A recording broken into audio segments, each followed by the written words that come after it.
بسم اللہ الرحمن الرحیم۔ شروع اللہ کے نام سے جو بڑا مہربان نہایت رحم والا ہے۔ السلام علیکم ورحمۃ اللہ وبرکاتہ۔ اسلامک سینٹر چینل میں خوش آمدید۔ ویورز، یہ اسلامک ہسٹری کا چینل ہے۔ اس چینل پہ آپ کو انبیاء کرام کے واقعات، پچھلی قوموں کے واقعات، ان قوموں نے کس طریقے سے انبیاء کرام کے ساتھ ریئیکشن کیا اور اللہ تعالیٰ نے ان کو کس طریقے سے تباہ کیا، ان پر کیسے کیسے عذاب نازل ہوئے، یہ ساری معلومات اس چینل میں آپ کو ملتی ہیں۔ تو اس چینل کو سبسکرائب ضرور کر لیں تاکہ آپ اسلام کے بارے میں زیادہ سے زیادہ جان سکیں۔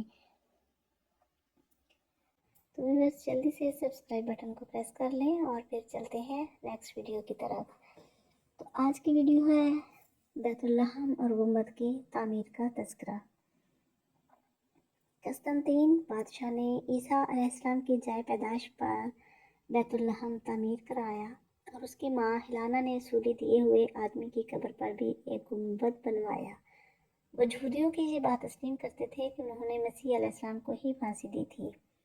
یہ سب لوگ کافر تھے۔ انہوں نے اپنے لیے قوانین و احکام بنائے، ان میں سے کچھ تورات کے خلاف تھے۔ انہوں نے بہت سی چیزوں کو حلال قرار دیا جبکہ تورات میں ان کی حرمت کی صراحت تھی، مثلاً خنزیر۔ انہوں نے مشرق کی طرف منہ کر کے نماز پڑھنا شروع کی، حالانکہ مسیح صخرہ بیت المقدس کی طرف منہ کر کے نماز پڑھتے تھے، اور موسیٰ علیہ السلام کے بعد تمام انبیاء علیہ السلام بھی اسی طرح منہ کر کے نماز پڑھتے رہے۔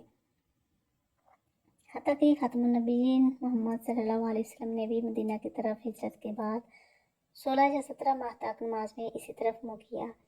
اس کے بعد آپ کا قبلہ کعبہ مقرر کر دیا گیا، جس کو ابراہیم علیہ السلام خلیل اللہ نے تعمیر کیا تھا۔ انہوں نے اپنے گرجا گھروں میں تصویریں بنائیں اور یہ کام بھی اس سے پہلے نہیں کیا جاتا تھا۔ انہوں نے ایک عقیدہ ایجاد کیا جسے ان کے بچے، عورتیں اور مرد یاد کرتے ہیں اور اسے امانت کا نام دیتے ہیں، حالانکہ در حقیقت وہ بہت بڑا کفر اور خیانت ہے۔ فرقہ ملکیہ نستوریہ، نستورس کے پیروکار جو دوسری نسل کے ارکان ہیں، اور فرقہ یعقوبیہ، یعقوب رازی کے ماننے والے جو 13 کونسل کے شرکا تھے، سب اس بدعقیدے کو ماننے والے ہیں اور اس کی تفسیر وضاحت میں اختلاف کرتے ہیں۔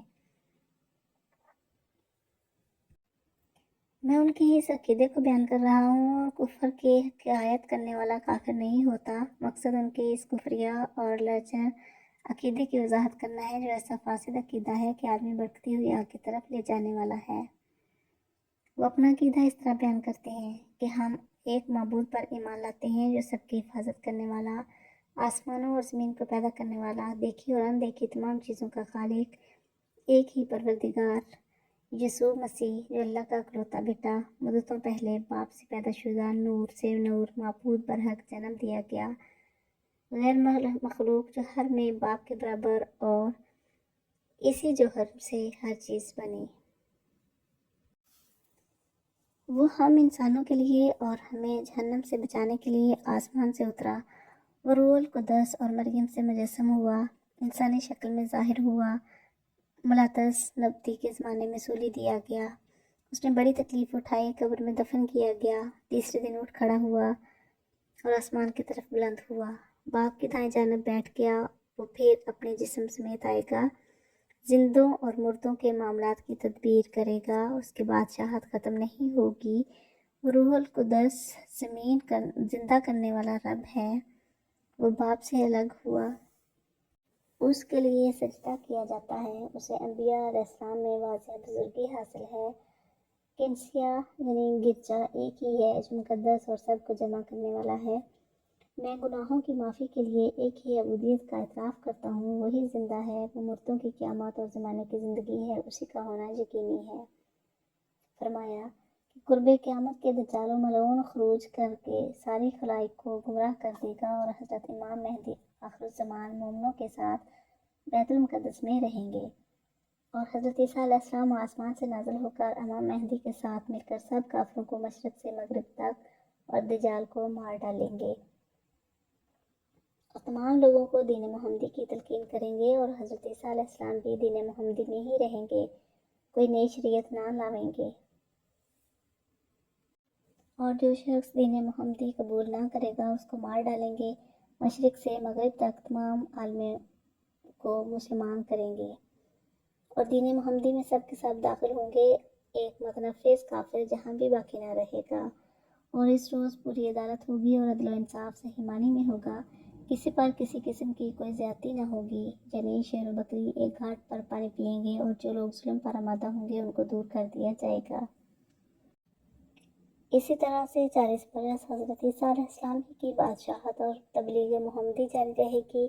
اس کے بعد حضرت امام مہدی انتقال فرمائیں گے اور ان کو اس وقت کے مومن لوگ رسول خدا صلی اللہ علیہ وسلم کی حجرہ کے پاس دفن کریں گے، اور بعد میں حضرت عیسیٰ علیہ السلام انتقال فرمائیں گے اور مومن لوگ ان کے اپنے ہاتھوں سے تجہیز و تکفین کریں گے۔ حضرت عیسیٰ علیہ السلام کے قصے سے ہمیں نیک اولاد کے حصول کے لیے دعا و التجا کرنے کا طریقہ اور ترغیب ملتی ہے۔ اولاد کی محبت فطری ہے۔ اسلام نے ہمارے لیے حضرت زکریا علیہ السلام کا اسوہ حسنہ پیش کیا ہے۔ حضرت زکریا علیہ السلام حضرت مریم علیہ السلام کی تربیت و پرورش کے دوران میں ان کے پاس بے موسم پھل دیکھتے ہیں تو ان کی فطری محبت جاگ جاتی ہے، حالانکہ آپ کی عمر کے خوبصورت اور ادوار بیت چکے تھے اور آپ کی زوجہ محترمہ بھی بوڑھی ہو چکی تھی۔ اس وقت آپ اپنے رب کی طرف متوجہ ہوئے اور عرض کیا، اے پروردگار، مجھے اپنی جناب سے اولاد صالحہ عطا فرما۔ آپ کی اس دعا سے ہمیں یہ درس ملتا ہے کہ دعا و التجا ہمیشہ رب العالمین سے کرنی چاہیے، ہمیشہ نیک صالح اولاد کی دعا مانگنی چاہیے تاکہ یہ اولاد زندگی میں دل کا سرور اور آنکھوں کی ٹھنڈک بنے، نیز وفات کے بعد درجات کی بلندی کا باعث بنے۔ ارشاد رحمت دو عالم ہے، جب انسان فوت ہو جاتا ہے تو اس کے اعمال 3 طرح سے جاری رہتے ہیں: صدقہ جاریہ سے، نفع بخش علم سے، اور ایسے نیک بیٹے سے جو اس کے لیے دعا گو رہے۔ حضرت زکریا علیہ السلام کے اسوہ مبارکہ سے یہ سبق بھی ملتا ہے کہ دعا کی قبولیت پر اللہ کا شکر بجا لانا چاہیے اور زیادہ سے زیادہ تسبیح و تمہید اور تکبیر و تحلیل کرنی چاہیے۔ نیک اولاد کے حصول پر اللہ تعالیٰ کے شکر کے ساتھ ساتھ اولاد کی بہتر تربیت پر بھی بھرپور توجہ دینی چاہیے۔ اللہ تعالیٰ نے مخلوق کے درمیان رزق کی تقسیم کا راز اپنے پاس رکھا ہے، لہٰذا جسے چاہتا ہے وافر دیتا ہے اور جسے چاہتا ہے تنگی میں مبتلا کر دیتا ہے۔ البتہ مومنوں کو تلاشی رزق کے لیے محنت اور کوشش کرنے کا حکم دیا گیا ہے۔ تو ویورز، یہ تھا بیت الرحم اور گنبد کی تعمیر کا واقعہ۔ اگر ویڈیو پسند آئے تو لائک اور شیئر ضرور کریں اور چینل کو سبسکرائب ضرور کریں۔ تو ملتے ہیں نیکسٹ ویڈیو میں، تب تک